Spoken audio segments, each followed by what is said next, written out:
Всем привет! Вы на канале Юзуру Ханю Лайф. Это продолжение интервью Юзуру Ханю, которое он дал Итои Сигасата. Интервью длилось на протяжении почти 2 часов. После Великого Восточно-японского землетрясения я, до этого, будучи просто одним из спортсменов, стал объектом пристального внимания, как человек из зоны бедствия. В то время мои навыки постепенно улучшались. Мой четверной становился все более стабильным, поэтому я был горд, что наконец-то готов к соревнованиям на мировой арене.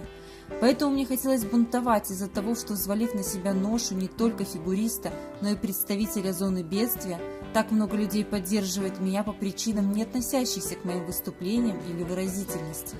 Ведь я просто много работал на тренировках, наконец стал лучше кататься и показывать результаты. И мне не нравилось, что ко мне относились так, будто все эти старания и результаты благодаря тому, что я человек из пострадавшей зоны. Мне было 16-17 лет, без преувеличения, это был довольно чувствительный период для меня. Таким образом, я катался, думая обо всем этом. В итоге, в том сезоне на соревнованиях во Франции в 2012 году я смог показать свой лучший прокат. Тогда я наконец ощутил настоящий смысл поддержки от всех. Их голоса толкали меня вперед. Я смог осознать, что могу кататься с этой силой. Мне пришлось отбросить много разных лишних смыслов, но вокруг было много людей, поддерживающих меня.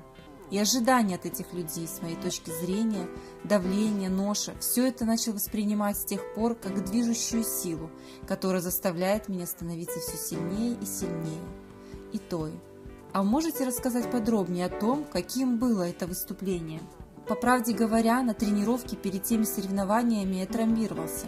Несмотря на то, что тренер сказал мне сегодня лучше на этом остановиться, тогда я немного переживал из-за контента, поэтому пошел прыгать четверные и получил растяжение.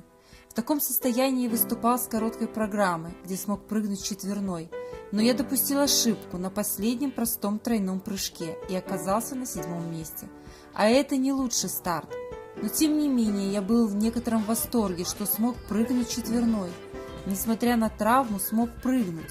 Все-таки я так упорно работал, все поэтому. И в этот момент мама укорила меня.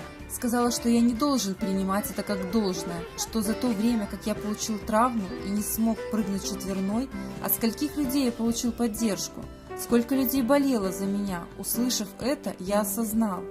Точно, мое выступление напрямую связано с многими людьми, кто поддерживает меня. Я катал произвольно с благодарностью к фанатам, которые всегда поддерживают меня, и к людям из пострадавших районов, которые болеют за меня. И как результат, это был невероятно хороший прокат. Думаю, это стало поворотным моментом в том, как воспринимать различное давление. Тогда я выработал свой стиль, в котором я, ощущая тяжесть поддержки, несу эту ношу на себе. За счет этого становлюсь сильнее. На этом у меня все. Спасибо, что посмотрели до конца. Пока.